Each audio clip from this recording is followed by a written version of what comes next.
ఎన్నికలు సమీపిస్తున్న వేళ తెలంగాణ కాంగ్రెస్ చీఫ్ రేవంత్ రెడ్డి దూకుడు పెంచారు. కర్ణాటక తరహాలోనే కాంగ్రెస్ ను అధికారంలోకి తీసుకువచ్చేందుకు పావులు కదుపుతున్నారు.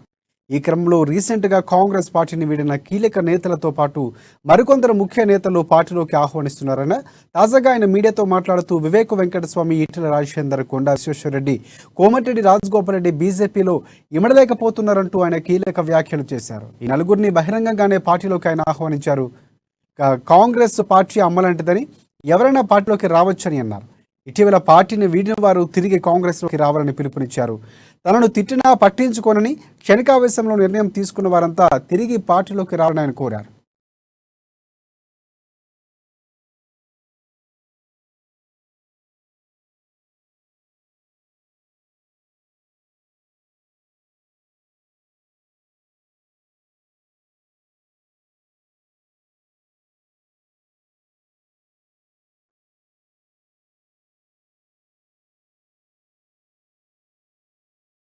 పోతే నేను మాత్రం సిన్సియర్ గా నేను విజ్ఞప్తి చేస్తున్నా, తెలంగాణ ప్రజల యొక్క అభ్యున్నతి కోసం పనిచేయాలనుకున్న వాళ్ళందరూ కాంగ్రెస్ నేతృత్వంలో పనిచేద్దాం. నేను కాదు నాయకుడిని, మల్లికార్జున్ ఖర్గే గారు, శ్రీమతి సోనియా గాంధీ గారు కాంగ్రెస్ పార్టీకి నాయకులు.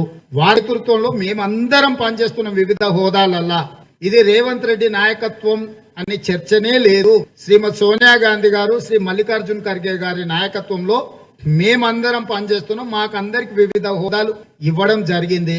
కాబట్టి వివేక్ వెంకటస్వామి, విశ్వేశ్వరరెడ్డి, రాజేందర్ రెడ్డి, రాజగోపాల్ రెడ్డి, పొంగులేటి శ్రీనివాస్ రెడ్డి